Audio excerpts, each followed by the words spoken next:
Um, Now the deck. What do you need to include in the pitch? So you don't have to follow this order. You may change the order, but my advice to you is play it safe and do in this what I'm going to show you in the order, because investors are used to hearing in this order. So there had been an academic study actually.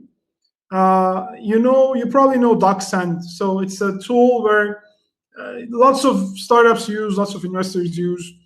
And a group of people studied the decks that are sent using DocSend to investors.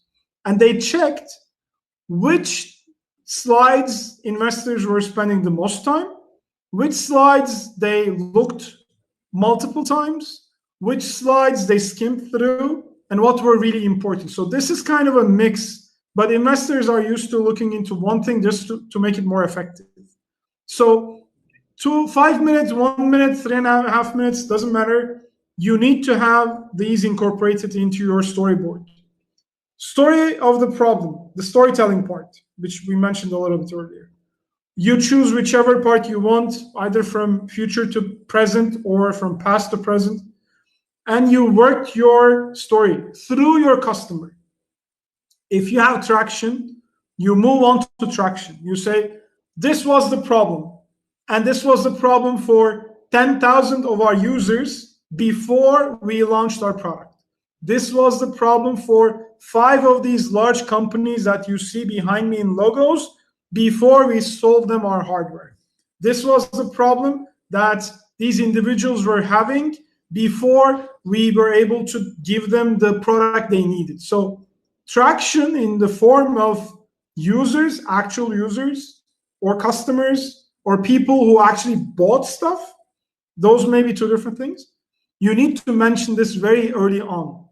If you have traction, you need to show me traction. Don't wait until the last 10 seconds of the 2.5 minutes, because I will already have made my judgment about you. I would start paying more attention to you if you are growing in numbers, users, customers, beta users, alpha users, whatever you call them, versus if you just keep that at the last second. It can be revenue, but sometimes your business models don't require revenue at the first place. So that's really tricky. But please, if you have traction, show me traction. The second is a really clear perspective on why customers want you, why customers need you. Why are you a painkiller for them versus a vitamin? What I mean by this is, if you're solving a mission critical problem for your customers, I want to know what that is. In times of crisis, people focus on their immediate problems. They look away from aspirations. It will be nice to have this, but now I have to focus on solving my real issue. So you need to be able to explain me why that problem is really big. One thing that investors really like is, so what? Why now? Why do you think this startup needs to happen today? What will happen and how big that startup can go if this is the right time? This is really important. Most of the engineers in the crowd will not like this, but investors don't give a crap about your technology too much. We would like to know if there's intellectual property, but we don't want to know if, unless you have done 3 years of research. Everything can be easily replicable as long as you don't have a really nice team that executes everything. So technology is really good, but this is not a technology engineering competition. This is a startup competition or a startup accelerator program, not a competition at all. So you need to tell me why the technology is necessary, but most importantly, why it's necessary from the business model you're pursuing. Competitors are really critical. Please, please, please do not badmouth competitors. Please do not put subjective comparisons, like they have a terrible UI UX.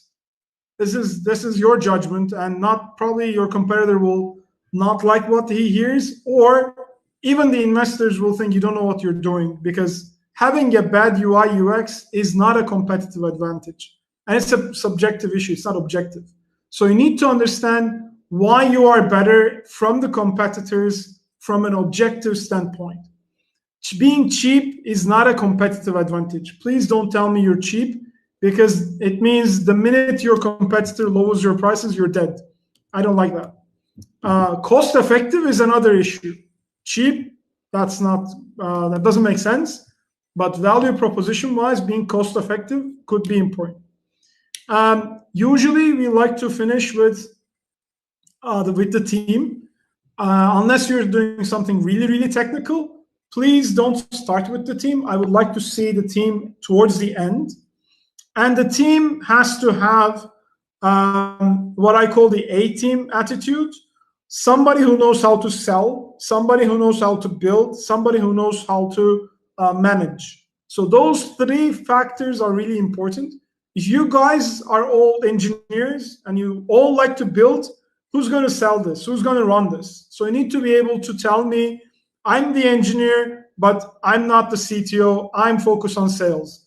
I'm an engineer. I did this, I did that, but I'm going to be doing the finances. I'm going to be doing the fundraising and operations. So you need to tell me you're focusing on the functions, not the degrees. And of course, please, please, please finish with a good ask. You need to ask. You need to be able to tell me you have studied the ask. What I mean is, I'm raising $100,000 is not an ask. It's just wishful thinking. And I wish this lightsaber was true. An ask has to be concise and has to be tied to measured metrics and milestones. You have to tell me, we're going to spend $60,000 on marketing because in our previous tests, we have seen our cost of acquiring customers is about 60 cents. So with $60,000 spent, we're going to have 10,000 customers more or less. And that 10,000 customers is going to bring us this much revenue. That is a good, solid ask. Don't tell me we're going to spending $20,000 on the product. Who cares? What will happen when you spend that $20,000 on the product is, once we have this, we will have a certification and we will be industry grade product, which will create a new market for us. Okay, that's a business milestone. I don't care how much you're giving to which employee. I need to know what will happen if you spend my money on certain topics. Please, please do not say R&D. R&D is research and development that's done in university labs. You are a startup. You are doing product development, not research and development. Research is unknown. It doesn't have any milestones because you're just searching. Maybe it won't work. That's the university stuff. You are doing product development. That's why you need to spend the money on product. You might, of course, but why would you need to spend the money on the product? Not just because you want more technology, not just because you're just super geeks, but because it ties to a business perspective, a result. That's really critical.